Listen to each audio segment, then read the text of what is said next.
Well, a pair of states in the Pacific Northwest this year became first in the nation to decriminalize the use of hard drugs. The new laws in Oregon and Washington instead encourage drug abusers to get treatment rather than go to jail.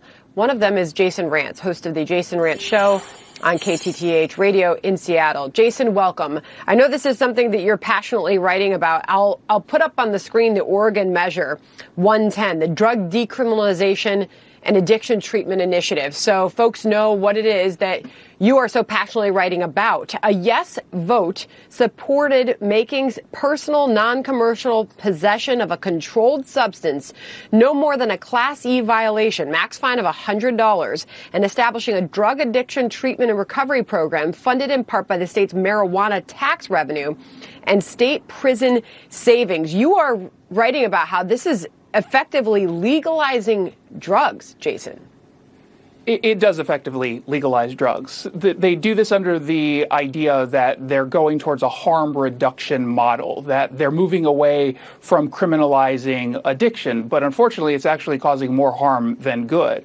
We've seen in the Pacific Northwest more generally a permissive attitude towards illicit hard drugs. We're talking about heroin and meth and opioids that are actually killing people. And what we end up doing by saying, hey, you're not going to see any jail time whatsoever if you are caught with heroin or meth, what ends up happening is the addicts know that there are no consequences. So they don't actually hit rock bottom, which means they stay on that pathway towards an inevitable overdose death. We've seen a record high in King County, where Seattle is, of overdose deaths in recent years.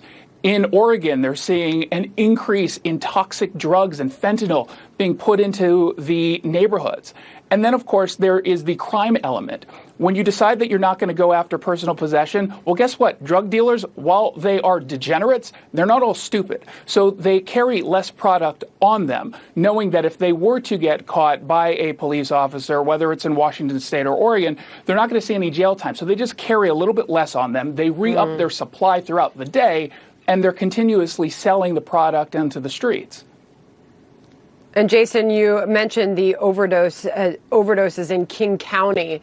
We'll put the number up on the screen because it is staggering. In that county alone, 1,071 fatal overdoses in 2020. You go on to write a warning to Americans that this movement could be coming to your town next. What's your message? It's certainly coming to your town next. I mean, when you look at the presidential election, you have Pete Buttigieg, Andrew Yang, they adopted the policy of decriminalizing drugs, again, under this idea that it's going to actually do less harm and will actually save lives, when we know it's not going to do that. You have fringe voices on the left treating a fringe policy now as mainstream. We've seen some of this happening in California, the decriminalization movement. We're seeing it in Vermont, and we're seeing it take hold all across the country. It's driven by these activists. So if people don't start to speak up now, wake up now, it's going to come to your neighborhoods before you know it. A lot of people right now, probably in the Pacific Northwest, woke up and realized, oh my gosh, yeah, this is happening in Seattle, where we just now are funding heroin injection sites, and now the entire state of Oregon is dealing with it.